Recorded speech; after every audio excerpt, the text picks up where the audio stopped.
विधान म्हणजे ठाकरेंची सेना सोबत आली तरी स्वागतच आहे असंही श्रीकांत शिंदे म्हणाले।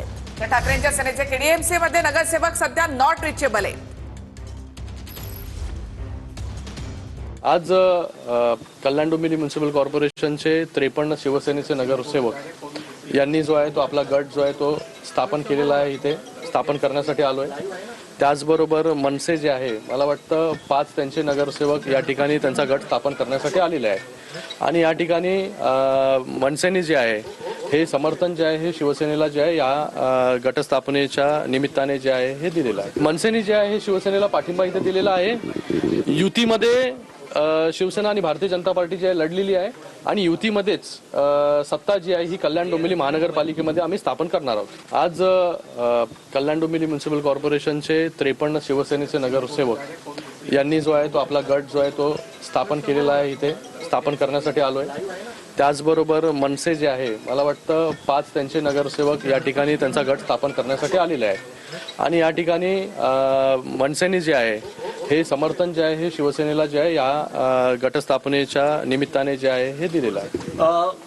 राष्ट्रवादीचे 1, काँग्रेसचे 2 आणि जे काही नॉट रिचेबल नगरसेवक आहेत अशी मिळून सत्ता स्थापनेसाठी आघाडी असेल? नाही, याच्यामध्ये जे आहे फक्त मनसे आणि शिवसेना, मनसेने जे आहे हे शिवसेनेला पाठिंबा इथे दिलेला आहे।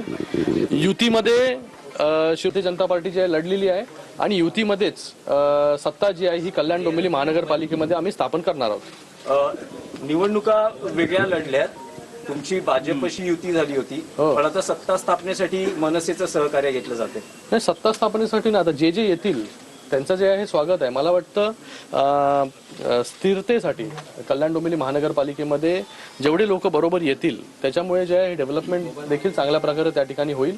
मला वाटतं मनसेला देखील तेच वाटत असेल। राजू पाटील जे आहेत हे माझे मित्र देखील आहेत आणि त्यांना असं वाटतंय की बाबा डेव्हलपमेंटमध्ये आपण सगळ्यांनी जे आहे एकत्र असलं पाहिजे आणि त्यासाठी त्यांनी जे आहे शिवसेनेला जे आहे समर्थन, महायुतीला समर्थन आपण बोलूया, महायुतीला समर्थन जे आहे दिलेलं आहे। तुमचा महापौर होतो आहे तर उपमहापौर हा मनसेचा होईल की भाजप? अजूनपर्यंत महापौर, उपमहापौर किंवा कुठलेही चेअरमॅन, सभापती त्याच्यावरती कुठलंही डिस्कशन झालेलं नाहीये। ते सगळे अधिकार जे आहे मला वाटतं शिंदे साहेबांकडे आहेत आणि त्याचबरोबर जे प्रदेशाध्यक्ष भारतीय जनता पार्टीचे रवींद्र चव्हाण साहेब आहेत त्यांच्यामध्ये आहे आणि मला वाटतं त्यांची आणि शिंदे साहेबांची बैठक जी आहे ती आज वगैरे होऊ शकते। त्याच्यामध्ये जे आहे बाबा त्या ठिकाणी महायुतीचं सत्ता स्थापना कशा प्रकारे करायची, कोण महापौर, कोण उपमहापौर, कोण कुठले कुठले चेअरमॅन होतील हे त्या ठिकाणी ठरवलं जाईल। ठाकरेंकडे ते 4 नगरसेवक ठाकरेंकडून गेलेले आहेत, मनसेकडे 2 गेलेले, त्यांच्या चिन्हावर लढलेले आणि त्यानंतर 2 नगरसेवक जे आहेत